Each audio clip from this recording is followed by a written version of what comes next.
তো বন্ধুরা, তোমাদের জন্য একটা নতুন মিনি ব্লগ নিয়ে আজকে আবার চলে এলাম। আর গাইজ, আজকের ভিডিওটা একটু ইন্টারেস্টিং ভিডিও নয়, আজকের ভিডিওটা একটু অন্যরকম হতে চলেছে। তাও তোমাদেরকে বলছি ধৈর্য ধরে ভিডিওটা শেষ অবধি দেখে যাও, তাও ভিডিওটা অনেকেই মজা পাবে।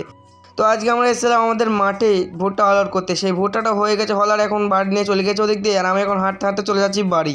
আর এই যে পুকুরটা দেখছো তোমরা সাইডে, এই পুকুরে কিন্তু অনেক বড় বড় রাসেল ভাইপার সাপ আছে এই পাহাড়ে। তো সেই সাইড দিয়ে যাবো না, আমি যাচ্ছি এখন নিচে দিয়ে।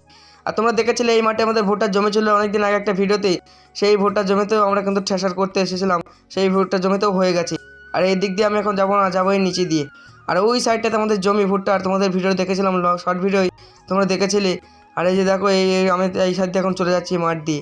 তার কারণ ওপর দিকে গেলে আসল ভাইপার সাপ থাকতে পারে, সেই জন্য নিচে দিয়ে চলে যাচ্ছে। আর এখানে কাঠ থেকে আগুন লাগিয়ে দিয়েছিল, দেখো কী অবস্থা। আর এই পুকুরের সাইড দিয়ে আমি এখন হাঁটতে হাঁটতে চলে যাচ্ছি বাড়ি। আর ওই সাইডটাতে আমাদের বাড়ি, তোমরা অনেকেই চিনো। তারপরে এই ভরা দুপুরবেলা আমি রোদ্দুরে আর থাকতে পারছি না বলে আমি চলে যাচ্ছি বাড়ি। তো এদিকে হাতে বস্তাগুলো নিয়ে আমি এখন বাড়ি চলে যাচ্ছি হাঁটতে হাঁটতে। আজকের ভিডিওটা একটু ডাইরেক্ট কথা বলতে পারিনি, তার কারণে একটা সমস্যা হয়ে গেছে, সেই জন্য আমি ডাইরেক্ট কথা বলতে পারিনি। তো যদি ভিডিওটা ভালো লাগে অবশ্যই লাইক করে দেবে।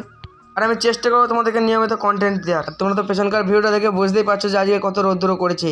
আর এই যে পুকুরের সাইডে আমি চোখে চলে আসলাম, আর এই সাইডে অনেক সুন্দর হাওয়া করছে, সেই জন্য খানিক আমি বসে পড়লাম।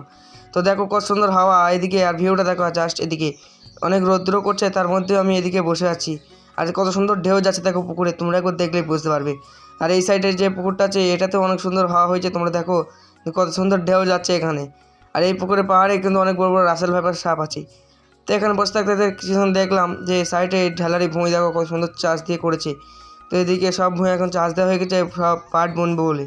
তারপরে আমরা আমাদের জমিতে পাট বুনে দেবো এখন, তো সেই জন্যে আমাদের জমিটাকেও চাষ দিয়ে দিতে হবে। তো আজকের মতো এতটুকুই, দেখা হচ্ছে নেক্সট ভিডিওতে, ততক্ষণের জন্য টাটা।